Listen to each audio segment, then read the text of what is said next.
अर्थ मराठी सादर करीत आहे एक अद्भुत अलौकिक रम्य विश्वात घेऊन जाणारी आणि त्याचबरोबर जीवनविषयक तत्वज्ञान सांगणारी उत्कंठावर्धक कादंबरी ऑडिओ बुक स्वरूपात. नागमणी एक रहस्य. लेखक प्रसाद शिर्के. वाचनस्वर वैशाली दैवतकर. ऐकत रहा नागमणी एक रहस्य.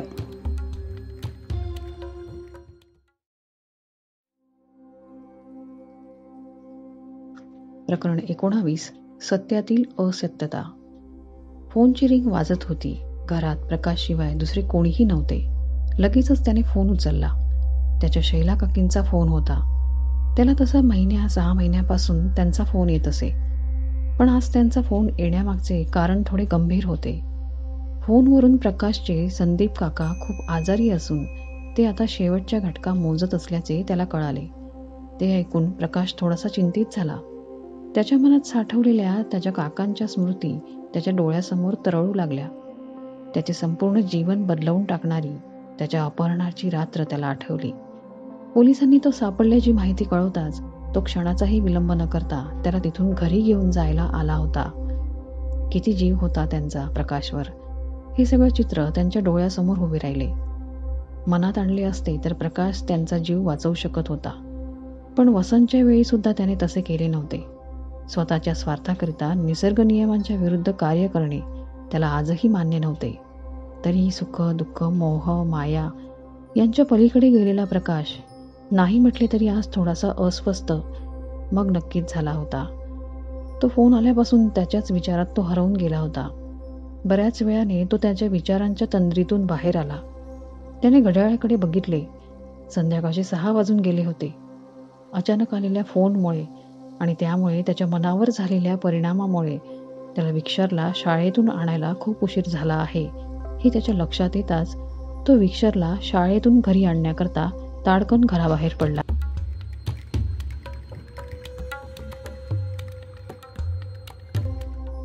प्रकाशची वाट बघून कंटाळलेला विक्षर शाळेतून एकटाच घरी येत होता. प्रकाशने त्याला या जगातील रहस्यमयी गोष्टी सांगितल्यापासून त्याच्या मनात आपल्या पित्यासारख्या शक्ती प्राप्त करण्याची इच्छा निर्माण झाली होती. परंतु अशा अद्भुत शक्ती आपल्याला कशा प्रकारे प्राप्त करता येतील या गोष्टींचे त्याच्याकडे ज्ञान नव्हते. तो प्रकाशला घाबरत असल्यामुळे तो याविषयी प्रकाशशी बोलू शकत नव्हता. आपल्यालाही आपल्या पित्यासारख्या शक्ती मिळाल्या तर किती मजा येईल याच गोष्टींचा तो विचार करत असताना अचानक भद्र त्याच्या समोर आला. त्याला समोर पाहून विक्षर थोडासा भयभीत झाला होता. परंतु आज त्याने सर्वसामान्य माणसांप्रमाणे व्यवस्थित पोशाख परिधान केला होता. त्यामुळे आज तो तितकासा विचित्र दिसत नव्हता. मला पाहून घाबरू नकोस बाळा, तू समजतोस तितका वाईट नाही मी, भद्र अत्यंत नम्रतेने म्हणाला. मला तुमचे काहीही ऐकायचे नाही. मला माझ्या घरी जाऊ दे, नाहीतर मी आरडाओरडा करेन, विक्षर रागाने म्हणाला. नको, तुला असे काही करण्याची गरज नाही. फक्त एकदाच मी काय सांगतो ते ऐक, मग इथून निघून जाईन. भद्र, मला तुमचे काहीही ऐकायचे नाही, तो पुन्हा चिडून म्हणाला. बरं ठीक आहे, मला निदान माझ्या एका प्रश्नाचे उत्तर तरी दे. तू कोण आहेस? तुझा पिता कोण आहे हे तुला माहिती आहे का? भद्र, हो, माझे पिता एक अशी शक्ती आहे की ज्याचा सामना तू कधीही करू शकत नाहीस. पण मी कोण आहे हे मला अजूनही ठाऊक नाही, विक्षरने उत्तर दिले. अगदी बरोबर, तुझे पिता खूप सामर्थ्यवान आहेत, अगदी तुझ्यासारखेच, भद्र उद्गारला. काय? म्हणजे मी देखील त्यांच्या इतकाच सामर्थ्यवान आहे? नाही, हे सत्य असूच शकत नाही. निदान मला तरी असे काही वाटत नाही. आणि आजवर मला तसा काही अनुभवही आलेला नाही, विक्षर उत्सुकतेने म्हणाला. येणारही नाही. तुझ्या पित्याला तसे होऊ द्यायचे नाही, कारण त्याला स्वतःलाच सर्व सूत्रे आपल्या हाती ठेवायची आहेत. भद्र, हे तुम्ही काय बोलत आहात? मी आता तुमचे काही ऐकून घेणार नाही, विक्षर रागाने म्हणाला. आपल्या पित्याबद्दल असे काही ऐकून घेण्यास तो तयार नव्हता. बरं ठीक आहे, तुझा माझ्यावर विश्वास नसेल तर हरकत नाही, पण मला एक गोष्ट सांग. त्या दिवशी तुझ्या घरापासून त्या स्मशानापर्यंत कसा काय पोहोचलास? त्याने विक्षरला प्रश्न केला. ते मला देखील माहिती नाही, विक्षर. त्याचे उत्तर मी सांगतो. तुला तिथे प्रकाशच घेऊन आला होता. त्याने त्या दिवशी सुद्धा तुझ्यावर आपल्या शक्तींचा प्रयोग करून तुला भ्रमित केले असणार. भद्र: त्या दिवशी पण म्हणजे काय? विक्षर: म्हणजे तो आजवर तुला भ्रमितच करत आला आहे. ज्या दिवशी तुला तुझी ओळख पटेल तो दिवस तुझा शेवटचा दिवस असेल. तितक्यातच प्रकाश तिथे आला. त्याला बघताच भद्रने तिथून पळ काढला.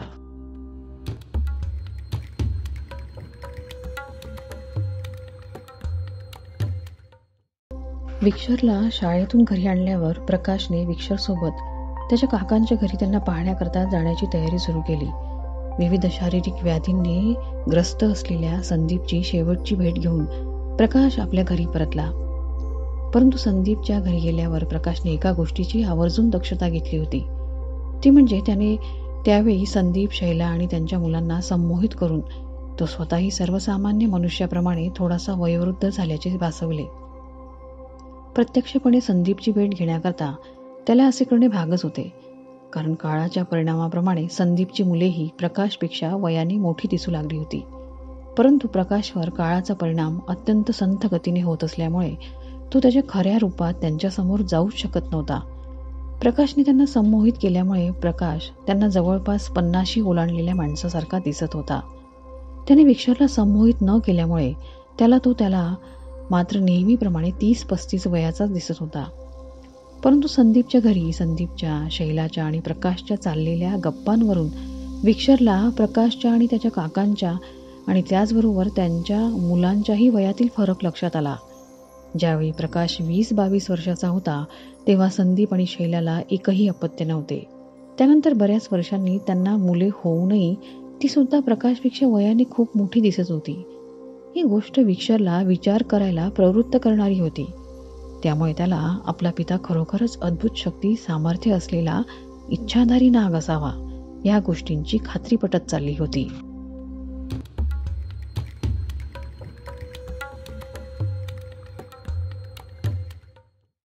विक्षरला संदीपच्या घरी आलेल्या अनुभवानंतर त्याचा प्रकाशकडे बघण्याचा दृष्टिकोन बदलत चालला होता.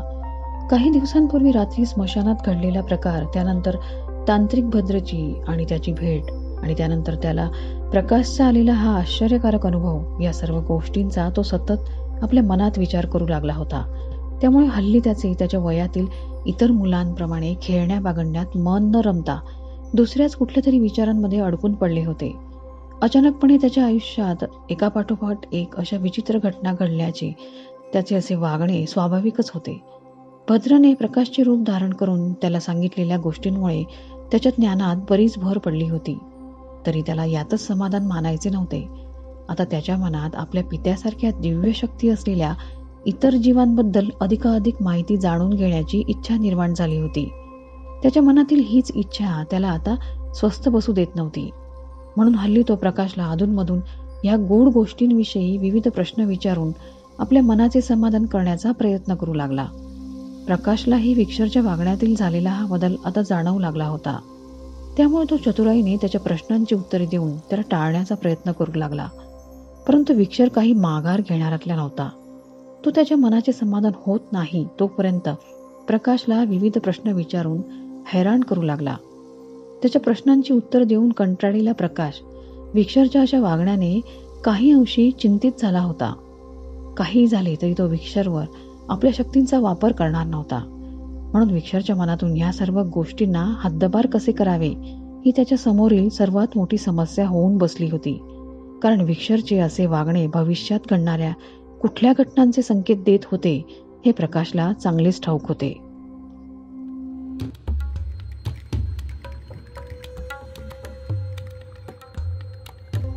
भद्रचे बोलणे खरे ठरले. एके दिवशी माझ्याकडूनच विक्षर मारला गेला. त्या दिवसापर्यंत मी त्याच्यापासून त्याची स्वतःची ओळख लपवत आलो होतो.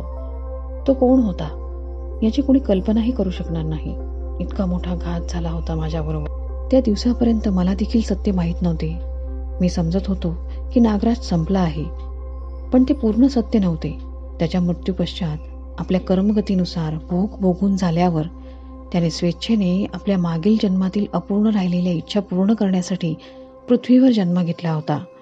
तोच हा माझा मुलगा विक्षर. ही गोष्ट मला त्याच्या जन्मापासून माहीत होती. परंतु हा नागराजचा पुनर्जन्म असल्याने त्याला ह्या जन्मात आपल्या पूर्वजन्मांबद्दल काहीच माहीत नव्हते आणि ते त्याला कधीही माहिती पडूच शकले नसते. परंतु ज्याप्रमाणे ही गोष्ट मला माहिती होती त्याचप्रमाणे ती भद्रला म्हणजे पूर्वजन्मातील नाग ऋषींना देखील माहिती पडली होती. परंतु या जन्मात त्यांच्याकडे कुठल्याही प्रकारच्या अलौकिक शक्ती नसल्यामुळे ते कुठल्याही परिस्थितीत माझा सामना करूच शकले नसते. म्हणून त्यांनी तंत्रविद्येच्या आणि वेताळाच्या साह्याने मला आणि विक्षरला त्या रात्री स्मशानात आणले, जेणेकरून विक्षरला माझी आणि कदाचित पर्यायाने स्वतःची देखील ओळख पटली असती. परंतु त्यावेळी तसे काहीही घडले नसले तरी माझ्या अलौकिक शक्ती पाहिल्यानंतर विक्षरच्या मनातही अशा प्रकारच्या शक्ती प्राप्त करण्याची लालसा निर्माण झाली होती. नव्हे, ती त्या भद्राने निर्माण केली होती. त्या दिवशी मला अचानक माझ्या काकींचा फोन आला आणि त्यांच्याकडून संदीप काका शेवटच्या घटका मोजत असल्याचे कळल्याने मी काही वेळेसाठी का होईना चिंतित झालो. स्वतःच्याच विचारांमध्ये हरवून गेलो. त्यामुळे माझे विक्षर आणि भद्राच्या भेटीकडे दुर्लक्ष झाले. ज्याप्रमाणे मी विक्षर आणि भद्रावर लक्ष ठेवून त्यांची भेट होण्याचे टाळत होतो, त्याचप्रमाणे भद्र माझी नजर चुकून विक्षरची भेट घेण्याच्या प्रयत्नात होता आणि दुर्दैवाने त्याला तशी संधीही मिळाली. त्या दिवशी भेटीत भद्रने विक्षरला आपल्या पूर्वजन्माची कथा ऐकवली होती. तेव्हापासूनच तो मला आपला शत्रू समजू लागला होता. त्या दिवसापासूनच त्याच्या मनातील आपल्या विक्षर रूपाची जागा नागराजने घेतली. हा नागराजचा दुसरा जन्म होता. म्हणजेच त्या दिवसापासून नागराजने विक्षरच्या मनात आपले अस्तित्व निर्माण केले. त्याच्या मनातील हा नागराज दिवसेंदिवस अधिकच महत्वाकांक्षी होऊ लागला होता आणि एक दिवस तो इतका महत्वाकांक्षी झाला की त्याला मला संपवून माझीच जागा घ्यावीशी वाटली. तेच त्याच्या मृत्यूचे कारण होते. विक्षरच्या अशा प्रकारे दुर्दैवी मृत्यू व्हावा अशी मी कधी कल्पनाही केली नव्हती. त्या दिवशी मी ध्यानधारणा करत होतो. ध्यानधारणा करत असताना मी त्यात इतका बुडालो होतो की मला माझी शुद्ध राहिली नव्हती. मी अशा अवस्थेत असताना विक्षरने एका धारदार शस्त्राने माझ्या मस्तकावर वार केला. साहजिकच त्याला माझा नागमणी प्राप्त करायचा होता. दुर्दैवाने ते शक्य नव्हते. त्याने त्या शस्त्राने माझ्यावर वार करताच मी जरी ध्यानात लीन असलो तरी माझा नागमणी जागृत झाला. त्याचाच परिणाम स्वरूप जागृत नागमणीच्या शक्तीने विक्षरने माझ्यावर केलेला वार त्याच्यावरच परावर्तित झाला. परिणाम स्वरूप त्याच्या मेंदूला मोठी जखम होऊन त्याचा मृत्यू झाला.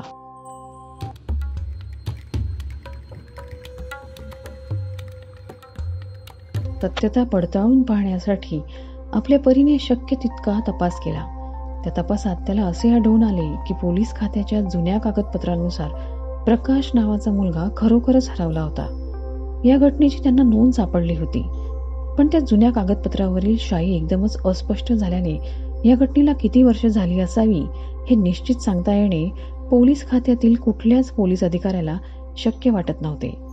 कदाचित या व्यक्तीचे अपहरण झाल्यामुळे त्याच्या मनावर या घटनेचा फार गंभीर परिणाम झाला असावा, ज्यामुळे त्याने आपल्या खऱ्या आयुष्यातील या घटनेला आपल्या कल्पनांची जोड देऊन ही कथा रचली असावी असा विकीचा अंदाज होता. त्यामुळे विकी आणि जय हे पोलीस अधिकारी आज पुन्हा एकदा त्याची चौकशी करणार होते. विकी, मला याची संपूर्ण कथा काल्पनिक वाटते, कारण कथा सांगताना त्याने कथेतील काही गोष्टी खूप विस्तृतपणे मांडल्या आहेत. पण त्यात बऱ्याचशा गोष्टी अशाही होत्या की ज्या त्याने खूपच संक्षिप्तपणे सांगितल्या, कारण ह्या सर्व त्याच्याच मनाच्या गोष्टी असल्याने त्या घटनांना तो स्वतःला हवे तसे हाताळू शकत होता. त्याचा पुरावा म्हणजे खऱ्या आयुष्यात त्याचे अपहरण झाल्यानंतर त्यापुढील काही काळातच याची आई आणि त्यानंतर बहीण वारली. आता तो प्रकाशकडे तोंड करून त्याच्याशी बोलू लागला. अपहरणाच्या वेळी तू गुंगीच्या आणि औषधांच्या प्रवाहाखाली होतास. त्यामुळे तुझे अपहरण का झाले आणि ते कोणी केले या प्रश्नांचे उत्तर निश्चितच तुझ्याकडे नव्हते. म्हणून तू ही काल्पनिक कथा रचलीस. कथा सांगताना काही ठिकाणी तू मोहन या नावाचा उल्लेख केलास, तर मोहनराव त्यामागचे कारण म्हणजे ते तूच निर्माण केलेले पात्र असल्याने तू कधी त्याच्याकडे एक पिता म्हणून बघितलेस तर कधी या कथेतील पात्र म्हणून. त्यामुळे कथा सांगताना तू ह्या एकाच व्यक्तीचा दोन वेगवेगळ्या प्रकारे उल्लेख केलास, जी तुझ्या नकळत घडलेली सर्वात मोठी चूक होती. जय, विकी, तुझे म्हणणे अगदी योग्य आहे. याच्या कथेवरून एक गोष्ट माझ्या लक्षात आली, ती म्हणजे हा स्वतः एक अंतर्मुख स्वभावाचा व्यक्ती असून याला बाह्य जगातील खऱ्या जीवनापेक्षा याने स्वतःच्याच मनात निर्माण केलेले काल्पनिक जग याला अधिक जवळचे वाटत असावे. त्याचप्रमाणे याला तासनतास अशा काल्पनिक विश्वात रमण्याची इतकी सवय झाली असावी की त्याने त्याच्या मनात निर्माण केलेल्या प्रत्येक पात्राचे जीवन तो जगू लागला. म्हणून ज्यावेळी कथेतील पात्रांचा मृत्यू झाला तेव्हा तो फार कष्टदायक न होता अगदी सहजरित्या झाला. विकी, अगदी बरोबर बोललास. आता तो सुद्धा प्रकाशकडे पाहून बोलू लागला. तू स्वतः भित्र्या स्वभावाचा व्यक्ती असल्यामुळे जेव्हा कथेत युद्ध होण्याची चिन्हे दिसू लागली तेव्हा तू चातुर्याने कथेची संपूर्ण दिशाच बदललीस. कारण जर मोठे युद्ध झाले असते तर त्यात तुला कथेतील बऱ्याचशा पात्रांचा अमानुषपणे मृत्यू घडवून आणला लागला असता, जे तुझ्या मनाला पटणारे नव्हते. कथेत तू सांगितल्याप्रमाणे काही गोष्टींमध्ये तर काहीच तथ्य नव्हते, जसे वैद्यकीय शास्त्राचे प्रतिनिधित्व करणारे चिन्ह आणि त्याचा नागांच्या अस्तित्वाशी तू जोडलेला संबंध, अशा कितीतरी अर्थहीन गोष्टी सांगता येतील. तो कुठलीही प्रतिक्रिया न देता त्या दोघांचे बोलणे शांतपणे ऐकत होता. जय, कथेत अचानकपणे मध्ये मध्ये येऊन अचानकच नाहीशी होणारी स्त्री दुसरी तिसरी कोणी नसून ती एका अपघातात मृत्यू झालेली तुझीच पत्नी होती, जी तुझ्या मनामध्ये आठवणींच्या स्वरूपात आजही जिवंतच आहे. ही कथा तू तुझ्या मनातच रचल्यामुळे आठवणींच्या स्वरूपातील तुझी पत्नी कधीही कथेमध्ये ये जा करू शकत होती. विकी, अशा प्रकारे तुझ्या कथेतील बऱ्याचशा गोष्टींचा नीट विचार केल्यावर तू एक मनोरुग्ण असून तुझी ही कथा खोटी आहे या निष्कर्षापर्यंत मी पोहोचलो आहे. त्यामुळे तुला या सर्व काल्पनिक जगातून बाहेर काढण्यासाठी तुझ्यावर योग्य उपचार होणे फार गरजेचे वाटले. विकीचे बोलणे संपताच तो मिश्किलपणे हसू लागला. तो, बरं, माझी कथा खोटी, माझे जग काल्पनिक, मग तुमच्या दोघांची स्वतःची काय कथा आहे? तुमच्या तरी जगाचे खरे अस्तित्व आणि स्वतःचा तरी आपला असा भूतकाळ आहे का? जय, काहीसा विचार करत, याच्या बोलण्यात काहीतरी तथ्य नक्कीच आहे. याचे रहस्य उलगडण्याच्या नादात एक गोष्ट माझ्या देखील लक्षात आली नाही, ती म्हणजे तू कोण आहेस आणि या रहस्याचा आणि तुझा काय संबंध? त्याने विकीला विचारले. विकी, हाच प्रश्न मी देखील विचारू शकतो. तू हे प्रकरण का हाताळत आहेस? तू या रहस्याचा उलगडा व्हावा म्हणून माझे सहाय्य का करत आहेस? जय, आपला उद्देश एकच असल्यामुळे मी देखील तुझ्याकडे फारसे लक्ष न देता या गोष्टींचा विचार केला नाही. विकी, माझं देखील नेमकं हेच झालं. पण आपण याआधी देखील बऱ्याचदा कुठे ना कुठे भेटलो आहोत, पण कुठे हे मला आता सांगता येत नाहीये. खरं तर मी देखील संभ्रमातच आहे. जय, आणि मी देखील, तो गंभीरपणे म्हणाला. तो हसून, मी तुमचा संभ्रम दूर करू शकतो. तुमच्या सर्व प्रश्नांची उत्तरे माझ्याकडे आहेत. विकी, पण त्याआधी तुझ्या या काल्पनिक कथेतील एका रहस्याचा उलगडा होणे माझ्यासाठी फार महत्वाचे झाले आहे. तू सांगितलेल्या सर्व गोष्टी जरी सत्य मानल्या तरी पण एक प्रश्न मात्र अजूनही माझ्या मनात शिल्लक आहे. तो म्हणजे तू ज्याला नागराज म्हणून संबोधतोस त्याच्या खऱ्या मूळ नावाचा तू अद्याप उल्लेख सुद्धा केलेला नाहीस. हे ऐकल्यावर तो मिश्किलपणे हसू लागला. हां, म्हणजे तुम्ही आतापर्यंतची सर्व कथा लक्ष देऊन ऐकली आहे. छान, बरे वाटले मला. चांगला प्रश्न उपस्थित केलात आपण. नागराजचे मूळ नाव इतक्या सहजतेने तुम्हाला समजले असते तर ही कथाच तुम्हाला ऐकून घ्यावी लागली नसती. जय, म्हणजे? विकी, ए बाबा, आतापर्यंत तू तुझी कथा ऐकवून आम्हाला भांबावून सोडले आहेस. तू सांगितलेल्या गूढ गोष्टींचा विचार करून करून आमच्या डोक्याचा भुगा होण्याची वेळ आज पहिल्यांदाच आमच्यावर झाली आहे. तेव्हा आम्हाला अजून कोड्यात पाडून आमच्या डोक्याचा ताप वाढवू नकोस. आता तरी स्पष्ट बोल, काय ते नीट ऐक. सैतानाचे नाव कधीच घ्यायचे नसते, नाहीतर त्याच्या शक्ती जागृत होऊन त्याला अधिक बळ प्राप्त होते. त्यामुळे तुमच्या समोर त्याचे नाव उच्चारणेही तुमच्यासाठी धोक्याचे ठरेल. हा सैतान म्हणजे अशी शक्ती आहे जी सतत कार्यरत असते, जिचा पूर्णतः विनाश केवळ अशक्यच. गुप्त रूपाने आपल्या सभोवताली असणाऱ्या चांगल्या वाईट शक्ती आपल्यावर त्याचा प्रभाव पडतात. त्यानुसारच माणसाचे चांगले किंवा वाईट वागणे ठरते. जो मनुष्य बऱ्याचदा चांगल्या शक्तींकडून प्रभावित होतो त्याला कालांतराने चांगल्या गोष्टींची सवय होऊन तो स्वतःही चांगल्या प्रवृत्तीचा होतो. तर जो व्यक्ती बऱ्याचदा वाईट शक्तीकडून प्रभावित होतो त्याच्या मनात दृष्ट प्रवृत्तींची वाढ होते. चांगल्या आणि वाईट अशा दोन्ही शक्ती मनुष्यावर आपला प्रभाव टाकत असतात.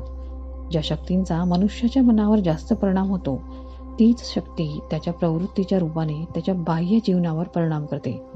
त्यामुळे पर्यायाने चांगल्या किंवा वाईट प्रवृत्तींची जोपासना करण्यासाठी मनुष्याला स्वतःशी संघर्ष करावा लागतो. म्हणून या सैतानाशी संघर्ष करताना आपण स्वतःही सैतान होणार नाही या गोष्टींचे सुद्धा भान असणे आवश्यक असते. माझे दुर्दैव म्हणजे चांगल्या आणि वाईट प्रवृत्तींचे हे युद्ध सुरू असताना मीच कधी सैतान बनलो याचे मला भान राहिले नाही. होय, मीच तो सैतान आहे, मीच तो नागराज, मीच प्रकाश आणि मीच विक्षर आहे. माझ्या पोटी जन्माला आलेला सैतान म्हणजे माझा पुत्र विक्षर. हा त्याच्या पूर्वजन्मात दुष्ट नागराज होता. विक्षर आणि नागराज हे दोन्ही जरी एकच आत्मा असले तरी ते एक नाहीत, कारण हे दोघे तिसऱ्याच एका मूळ रूपाची विभिन्न रूपे आहेत. त्यांचे मूळ रूप म्हणजे खरा सैतान जो मीच आहे. प्रकाश म्हणजेच खरा सैतान एकच आहे, फक्त त्याची रूपे भिन्न आहेत. आता या सर्व गोष्टी तुम्हाला फार किचकट आणि गुंतागुंतीच्या वाटू शकतील, पण तरीही पुन्हा एकदा माझ्या कथेचा विचार करा. त्यातील प्रत्येक टप्प्यावर मी जीवनातील गूढ रहस्यांचा खुलासा केला आहे. त्या रहस्यांचा तुमच्या अस्तित्वाशी संबंध आहे. शेवटी आपले जीवन म्हणजे एक युद्धच असते, स्वतःचे अस्तित्व शोधण्याचे युद्ध. बाह्य जगातील युद्धापेक्षा आपल्या मनाचे आपल्याच मनाशी असलेले हे युद्ध कैक पटींनी मोठे असते. या युद्धात जो विजयी होतो त्याला स्वतःच्या अस्तित्वाचा शोध लागतो. आपल्या अस्तित्वाचा शोध लागणे म्हणजे स्वतःवर विजय मिळवण्यासारखे असते. त्यामुळे तो स्वतःच्या अस्तित्वाचा शोध घेऊन स्वतःवर विजय मिळवतो. तो संपूर्ण ब्रह्मांडावरही विजय मिळवू शकतो. हे सत्य ज्यावेळी मला समजले त्याचवेळी आपल्यातल्या सैतानाचा अंत करण्यासाठी मी माझ्यातील वाईट प्रवृत्तींना माझ्यापासून वेगळे केले. त्याचवेळी नागराजचा जन्म झाला. थोडक्यात नागराज हे माझे दुसरेच रूप आहे. बाह्य जगात जरी मी प्रकाश म्हणून वावरत असलो तरी माझ्या मनातील जगात माझी नागराज, नाग ऋषी, नाग तपस्वी अशी कितीतरी रूपे आहेत. नागराजने माझ्या मनात स्वतःचे अस्तित्व टिकवून ठेवण्यासाठी माझ्या मनाचा ताबा घेऊन स्वतःचा वेगळाच भूतकाळ तयार करून त्याला माझ्या समोर आणले. आणि आपण तयार केलेला भूतकाळ खरा आहे हे मला सहजरित्या पटवून देण्यासाठी त्यानेच अनंता, नाग ऋषी, नाग तपस्वी आणि नागलोक ही सर्व माया त्याने निर्माण केली. पण ते सर्व खोटे आहे याची मला आता प्रचिती आली आहे. नागराजचे स्वतःचे असे अस्तित्व नाही, त्याला मीच निर्माण केले आहे. मी माझी कथा सांगत असताना नागराजने बऱ्याचदा माझ्या मनाचा ताबा घेतला होता. त्याने कथेच्या मध्ये मध्ये हस्तक्षेप करून कथेला वेगळेच वळण दिले. त्यावेळी माझे मन त्याच्या ताब्यात असल्यामुळे त्याने मीच कथा सांगत आहे असे भासवले, पण ते सत्य नाही. नागराजने माझ्या मनावर ताबा मिळवून त्याची कथा माझ्या मनावर कोरली आणि मीच संपूर्ण कथा सांगत आहे असे चित्र निर्माण केले. त्यामुळे कथेची दिशा वेळोवेळी बदलत गेली आणि जोपर्यंत मी स्वतःवर पूर्णपणे नियंत्रण मिळवणार नाही तोपर्यंत ती अशीच बदलत राहणार. सुदैवाने मी काही काळापुरता तरी माझ्या मनावर ताबा मिळवू शकलो, म्हणूनच हे सत्य मी तुमच्यापर्यंत पोहोचवू शकलो. मी निर्माण केलेले सर्व काल्पनिक भावविश्व माझ्याच जीवनाचा अविभाज्य भाग बनेल अशी साधी कल्पनाही मी कधी केली नव्हती. हे सर्व मी तुम्हाला सांगतोय कारण तुम्ही सुद्धा या कथेचाच एक भाग आहात. हे सत्य पचवणे तुमच्यासाठी फार अवघड असले तरी जे सत्य आहे त्याची तुम्हाला जाणीव करून देण्याची आता वेळ आली आहे. त्याने जयकडे बघितले आणि तो बोलू लागला. जय, तुला तुझे खरे नाव माहीत आहे का? नाही ना? तर ऐक, तू धनंजय आहेस, नागराजचा पुत्र धनंजय. हे ऐकूनही जय अजूनही स्तब्धच होता. त्याच्या बोलण्यावर विश्वास नव्हता.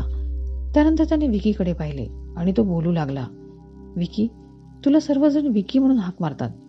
या विकी नावाची तुला इतकी सवय झाली आहे की तू स्वतःचे मूळ नाव देखील विसरलास. माझ्या बाळा, मी तुला मारलेलं नाही. चल उठ, आता झोपेतून तूच माझा पुत्र विक्षर आहेस. हे ऐकताच तो खडकन जागा झाला. त्याच्या डोक्याला एक पट्टी बांधलेली होती. त्याच्या समोरच एक व्यक्ती बसलेली होती. ती व्यक्ती म्हणजे प्रकाश. आता तो ज्या खोलीमध्ये होता तीच खोली होती जिथून ही कथा सुरू झाली होती. प्रकाशच्या हाताचा एक बोट अजूनही रक्ताने माखलेलाच होता. तो विक्षर कथा सांगताना एक गोष्ट मी तुझ्यापासून लपवून ठेवली होती. ती म्हणजे त्या दिवशी स्मशानामध्ये माझे आणि वेताळाचे युद्ध झाले होते. नाग ऋषीने वेताळाच्या मदतीने तुला वशीभूत करून तुझ्या मनामध्ये न जाणे काय काय भरले असावे. पण आता ते तू सर्व विसरून जा आणि फक्त एकच गोष्ट लक्षात ठेव की तू पूर्वजन्मात माझा शत्रू नागराज होतास. मला त्रास देता यावा या हेतूने तुझ्या मृत्यूनंतर तू स्वेच्छेने या पृथ्वीवर पुन्हा माझ्या मुलाच्या रूपात जन्म घेतलास. परंतु सत्य तर हे आहे की नागराज आणि विक्षर काय, तुम्ही दोन्ही माझेच अंश आहात. यावरून एक गोष्ट आता मला एकदम स्पष्ट झाली आहे, ती म्हणजे मनातील काल्पनिक विचारांची दुनिया आपल्या खऱ्या आयुष्यावर आपली छाप सोडत असते. म्हणजेच आपण माणूस म्हणून जगत असलेले जीवनही आपल्याच मनातील जगाचे प्रतिबिंब असते. आता सत्य काय आणि असत्य काय याचा विचार करत बसलास तर संपूर्ण आयुष्यभर याच संभ्रमात अडकून राहशील. या सर्वातून बाहेर पडण्याचा एकच मार्ग आहे, तो म्हणजे आपल्या मनावर विजय मिळवणे.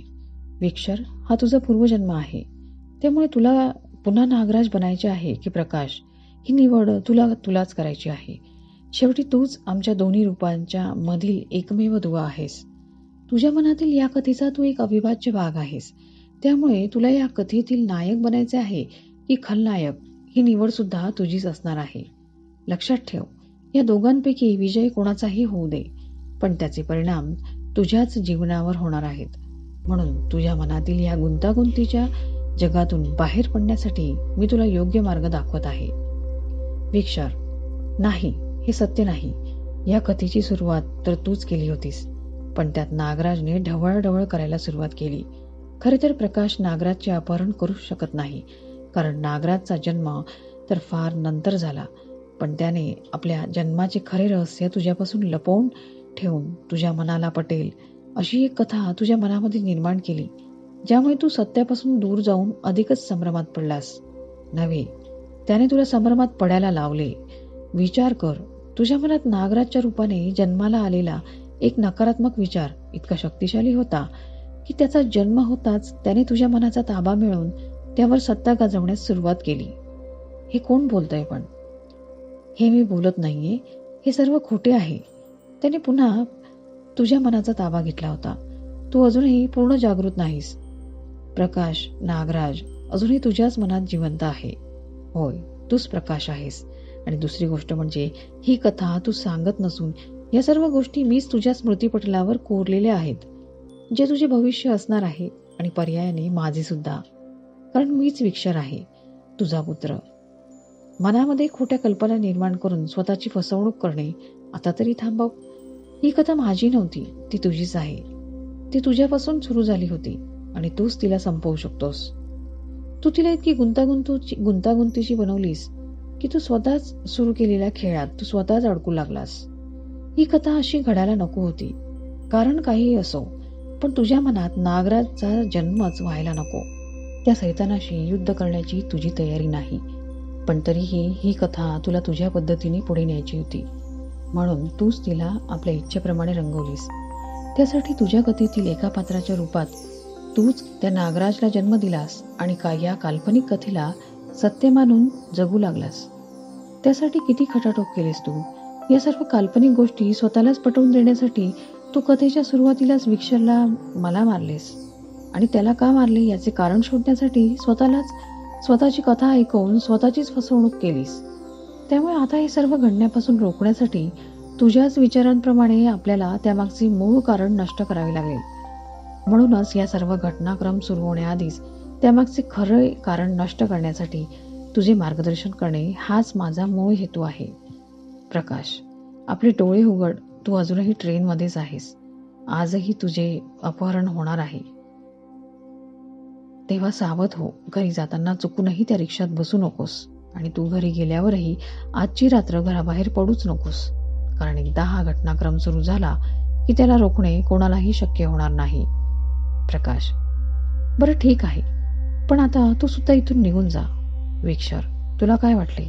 असे काहीही सांगून तू मला पुन्हा संभ्रमात टाकण्यात यशस्वी होशील आणि मी तुझ्यावर विश्वास ठेवून हा सर्व घटनाक्रम पुन्हा नव्याने सुरू करेल आणि मग पुन्हा एक नवीन घटनाक्रमाची नवीन कथा सुरू होऊन या कथेमार्फत तुझे अस्तित्व टिकून राहील.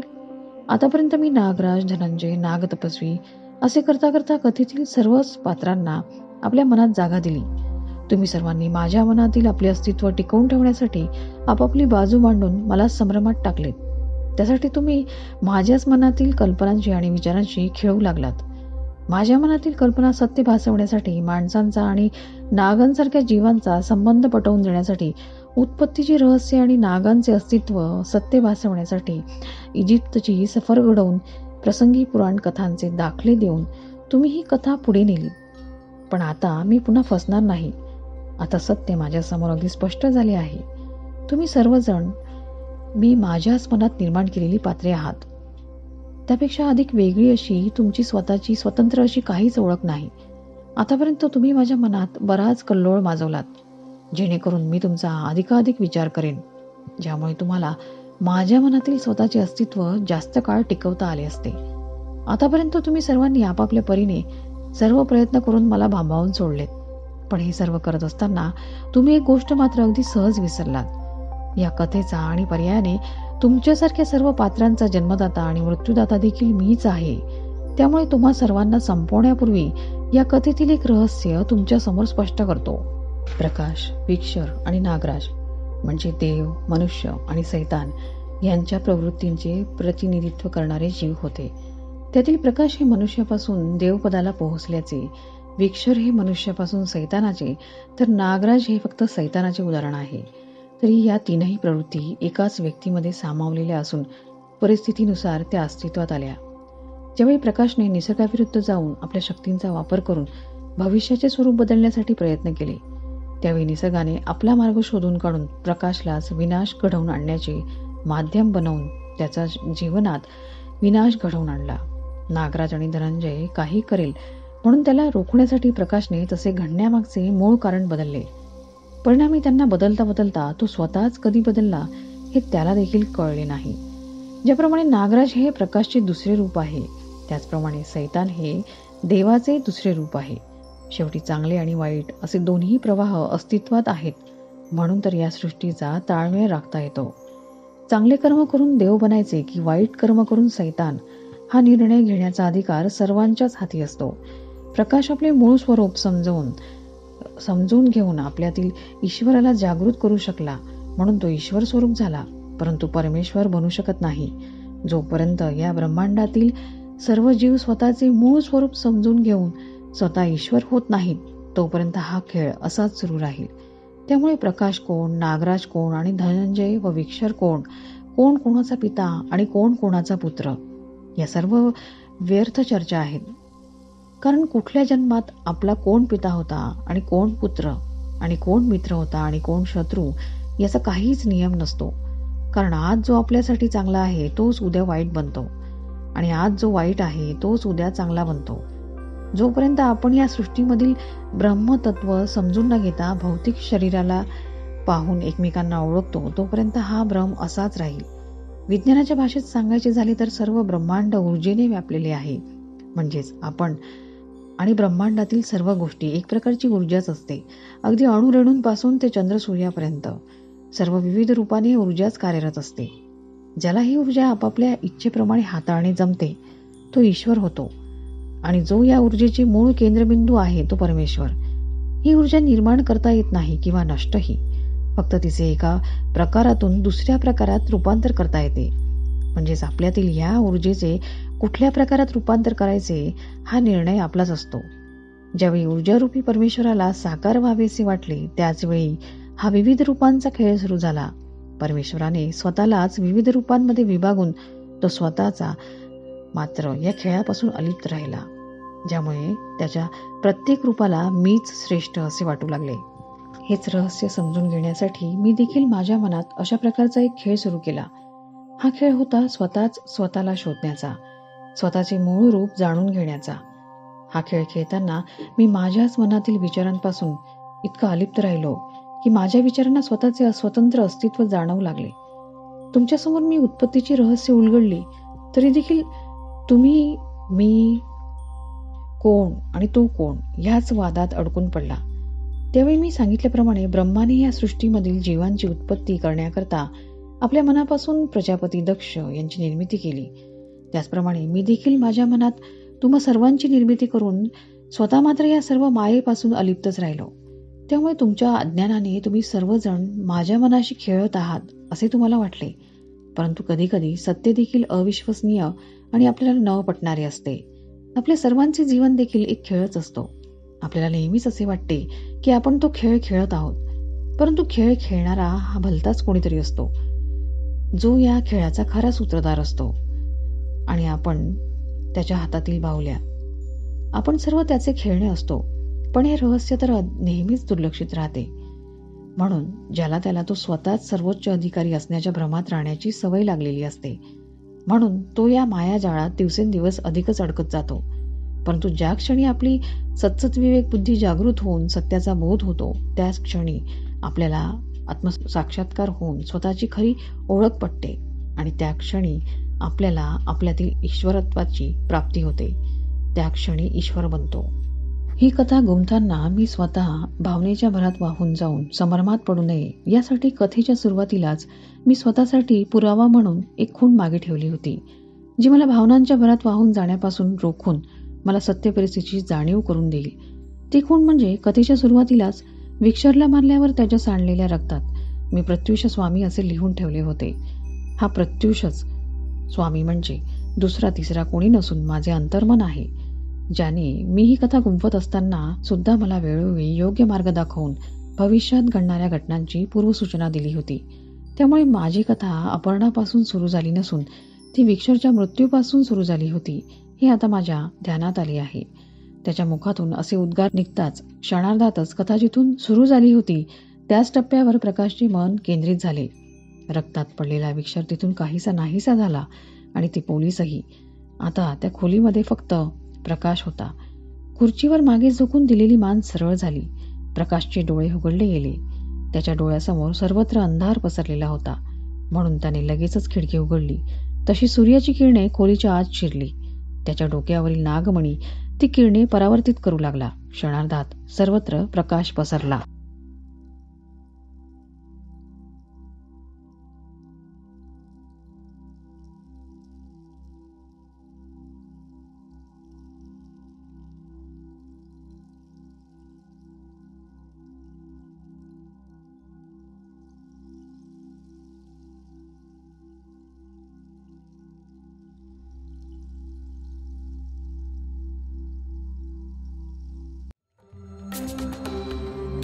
वैशाली दहिवतकर यांच्या वाचन स्वरात आपण ऐकत होतात प्रसाद शिर्के लिखित अर्थ मराठी प्रकाशित उत्कंठावर्धक कादंबरी नागमणी एक रहस्य.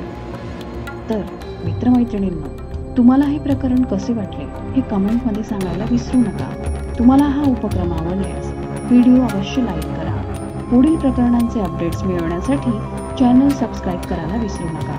लवकरच भेटू नव्या पुढील प्रकरणांसह.